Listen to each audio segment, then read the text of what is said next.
પ્રિય ભાઈઓ અને બહેનો, આજે આપણે તપઋતુના ત્રીજા અઠવાડિયાના શુક્રવારે પહોંચ્યા છીએ.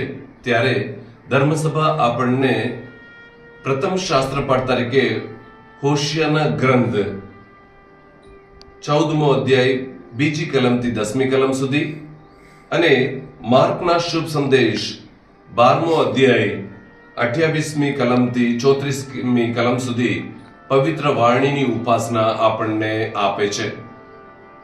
પૈગંબર હોશિયા હંમેશા ઈશ્વરના પ્રેમ વિશે સંબોધન કરતા હતા અને આજના શાસ્ત્ર પાઠમાં પણ ઈશ્વર એમ કહે છે, હું પૂરા દિલથી તેમના ઉપર પ્રેમ રાખીશ. અને ઈશ્વરના પ્રેમ વિશે આખા 73 પુસ્તકોમાં, આખા બાઇબલમાં આપણે જોઈએ ત્યારે આપણને જોવા મળે 586 વખત ઈશ્વરના પ્રેમ વિશે સંબોધન કરવામાં આવે છે.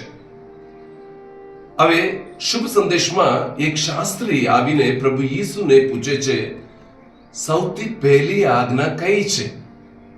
અને સૌથી પહેલી આજ્ઞા, કેમ કે મોશે દ્વારા ઈશ્વરે 10 આજ્ઞાઓ આપી હતી અને આ ઇઝરાયેલીઓ એને વધારે કરીને 613 આજ્ઞાઓ કરી હતી.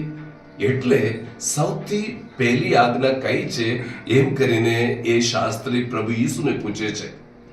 અને પ્રભુ ઈસુ શાસ્ત્રને એક શસ્ત્ર તરીકે લઈને સચોટ જવાબ એને આપે છે. અનુસંહિતાના ગ્રંથમાંથી 6ઠ્ઠો અધ્યાય 4થી 5મી કલમ સુધી અને કર્મકાંડના ગ્રંથમાંથી 19મો અધ્યાય 18મી કલમથી એને જવાબ આપે છે. ઈશ્વર પ્રત્યેના પ્રેમ અને માનવ પ્રત્યેના પ્રેમ એ જ સૌથી પહેલી આજ્ઞા. જ્યારે આપણે પવિત્ર ક્રુસને નિહાળીએ છીએ ત્યારે આપણને જોવા મળે ઊભી લાકડી અને આડી લાકડી. હવે એ સૂચવે છે આપણા ઈશ્વર પ્રત્યેના પ્રેમ એ ઊભી લાકડી આપણને સમજાવે છે અને આપણા માનવ બંધુઓ પ્રત્યેના પ્રેમ એ આડી લાકડી આપણને સમજાવે છે. હવે એ સમજીએ કે આ એક ચલણ છે, 5 રૂપિયાનો સિક્કો. અને આ જ્યારે દુકાનદાર પાસે જઈએ ત્યારે આ ચાલે, આ ચલણ ચાલે. જો એમાં એક બાજુ કશું લખેલું ના હોય તો એ ચલણ નહીં ચાલે. અહીંયા 5 રૂપિયા ભારત બધું લખેલું છે. આ બાજુ મધર તેરેસાના પ્રતિમા પણ છે. અને એ સૂચવે છે કે ઈશ્વર પ્રત્યેના પ્રેમ અને માનવ પ્રત્યેના પ્રેમ ખૂબ એક નાણાના 2 બાજુ સમાન છે. એટલે એ પ્રેમ આપણે હંમેશા દાખવવા માટે મનોવૈજ્ઞાનિક જ્હોન ઇર્વિન કહે છે, જે પોતાના ઉપર પ્રેમ રાખી શકતી નથી એ એના સર્જનહારને અપમાન કરે છે.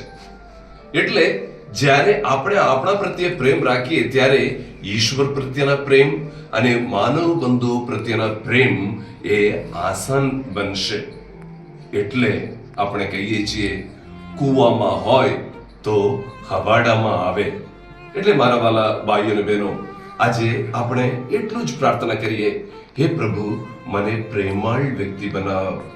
જેવી રીતે તું પ્રેમાળ છે તેમ મને પણ પ્રેમાળ વ્યક્તિ બનાવ, જેથી હું તારા ઉપર, મારા ઉપર અને માનવ બંધુ ઉપર પ્રેમ રાખીને મારું જીવન પૂરું કરું.